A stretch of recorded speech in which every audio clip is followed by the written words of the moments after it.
Please don't forget subscribe to the channel and hit the bell to get notified of new daily videos. I've always prided myself on my memory.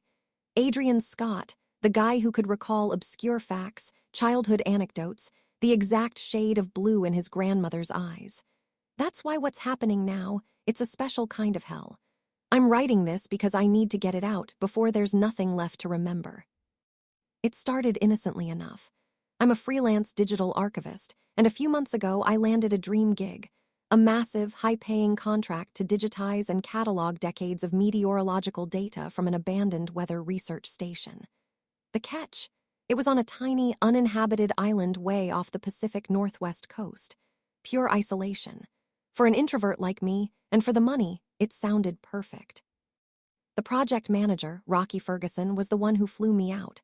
Rocky was intense, broad-shouldered with eyes that seemed to take in everything at once and a nervous energy that kept him packing. He gave me a brief tour of the station, a sprawling concrete and steel behemoth, half swallowed by fog and clinging moss. "Everything you need is here, Adrian," he'd said, his voice a gravelly monotone. "Just make sure that data gets processed. No distractions. No outside contact unless absolutely necessary." He left me with a satellite phone, a boat schedule for supplies every 2 weeks, and an unnervingly thorough list of expectations. Then he was gone, leaving me alone with the silence and the constant sigh of the ocean. For the first week, it was glorious. I set up my workstations, got lost in the rhythm of the data. The station itself was a marvel, albeit a decaying one. Rust streaks patterned the walls, old equipment sat dormant like sleeping giants. The main dome, where the primary instruments once tracked the skis, was a vast, echoing space that felt sacred. Then the glitches started. Tiny things at first. I'd set my coffee mug down, turn around, and it would be on the other side of the desk. My notebook, filled with my meticulous archiving plans, would have entire paragraphs scratched out, replaced by a scrawl that looked vaguely like my own handwriting, but wasn't. I'd find snippets of text mixed into the meteorological reports, not weather data, but rambling philosophical musings about memory, identity, and the nature of observation. They read like excerpts from a highly intelligent but deeply disturbed diary. I figured some previous researcher had gone stir-crazy and used the official logs as a personal outlet. The isolation was getting to me too, I thought. Rocky's check-ins became more frequent and more unsettling. He'd arrive unannounced, materialize out of the fog. "How's the progress, Adrian?" he'd ask, but his eyes weren't on the screens. They were on me. He started asking questions not about the data, but about my life. "Did your grandmother really bake those lemon poppy seed muffins you talked about, the ones with the candied zest?" I remembered telling a story about my grandmother once, but I couldn't recall telling him that specific detail. He'd nod, a strange, knowing look in his eyes, then quote something I'd just thought of, a turn of phrase I'd picked up from a book or a podcast. It was like he was mining my mind. The real horror began when my own memory started to fragment. I'd wake up, disoriented, unsure if it was Tuesday or Friday. I'd look at my reflection in the grimy station mirror and feel a profound disconnect.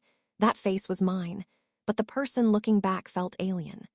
My detailed plans, my personal history, even the purpose of my job, all became hazy.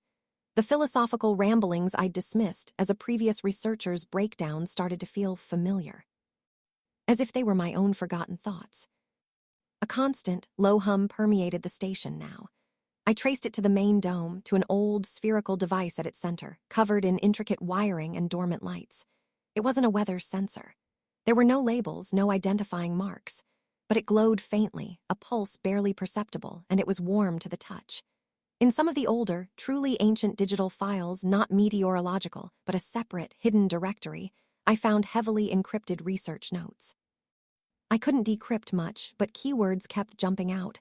Neurological resonance, experiential data assimilation, consciousness harvesting. I knew I had to get out. I tried the satellite phone, but it was dead.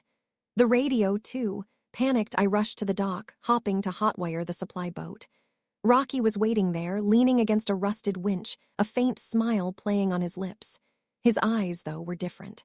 They held a depth that wasn't human, a vast, swirling archive of something. "Leaving so soon, Adrian?" he asked, his voice layered, almost an echo of my own thoughts. But we're just getting to the good part, the harvest. He explained it then, his words flowing with a chilling calm. The station wasn't for weather. It was an experimental facility designed to extract and store consciousness. Not just memories, but the essence of experience, the very fabric of identity. The data I was archiving wasn't just weather. It was the raw, unrefined experiences of everyone who had ever been subjected to the station. And I, Adrian Scott, with my rich experiential history, was the latest subject. The philosophical ramblings, they weren't a former researcher's. They were the station's, a composite consciousness growing, feeding, learning. The stolen thoughts, the fragmented memories, the feeling of derealization. It was all part of the process, my mind being deconstructed, uploaded, consumed. I don't remember much after that. Just a blur of panic, a desperate scramble, Rocky's unsettling laughter, and the taste of salt spray as I somehow, impossibly, got a small dinghy working. I don't know how long I was at sea. A fishing vessel found me, delirious and babbling, days later. Now I'm safe, back in my apartment. But I look at my hands and see faint, shifting patterns on my skin, like static. I try to recall my childhood dog's name, and all I get is a blank. I sometimes find myself humming a tune I swear is mine, only to realize it was a melody Rocky hummed. I see my reflection, and sometimes, for a split second, I see not just myself, but a fleeting, composite image of other faces, other lives. I am Adrian Scott, but I'm also a fragmented archive of countless others. I don't know if I truly escaped, or if my consciousness is just playing out a final, desperate subroutine, a ghost in the machine that still thinks it's free. I keep checking my locks, but I know the real invasion happened inside my head, and I don't know how to get myself back. If you enjoyed this video, please hit the thumbs up button to like it. And please do subscribe to support the channel.